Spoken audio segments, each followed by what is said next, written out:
That looks like Magnus has all wrapped it up. I guess I'm still looking at the clock. If Arjun wins a couple fast games, we may revisit the topic. We don't want to mislead anybody. The match, I think at this stage, both players know that it's going to Magnus Carlsen. And I mean, Danny, that means that the people get what they want. I think that I've seen enough social media posts for a lifetime in the last, 24 hours. But I don't know what you're talking about.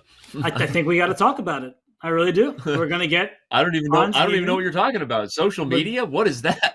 we're going to get Hans Niemann versus Magnus Carlsen. So, I mean, approaching the SPEEDCHESS Championship semifinals, if we talk about it from a chess perspective, Magnus has, a wealth of experience. Hans is new to these SEC formats, and Magnus, by the way, is just cruising again. Well, and Hans isn't totally new. Remember, he played in our JSCC, I think, a long time ago. But you're right. He's definitely new to the main SEC. But he has beaten both Maxime and Wesley, who are two of the mainstays, players who you just kind of write off as being in the semifinals each and every year. So I guess the question then becomes, from like a smarter chess or smarter Danny perspective, as Magnus just gave up his bishop for 2 pawns to get a fork here, how would you estimate the chances for Hans?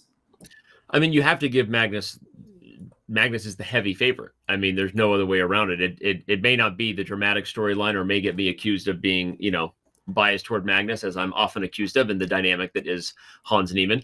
But I don't think there's anybody who would deny that. I think that his play has been incredibly impressive, right? He staved off that comeback by Maxime in those final moments where Maxime put him up against the wall, and you thought that match might go to overtime. Hans Niemann delivered and beat Maxime in that final game.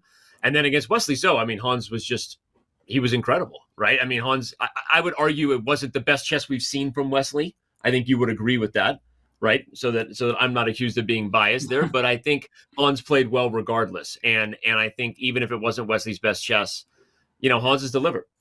He's said a lot of things that aren't true in interviews after that. As we've learned, you can say things confidently, even if they're not true. And if anyone actually does want to see my response, you can go to Twitter and hit the follow button, or just see the thread that probably will get posted. But regardless of the drama and the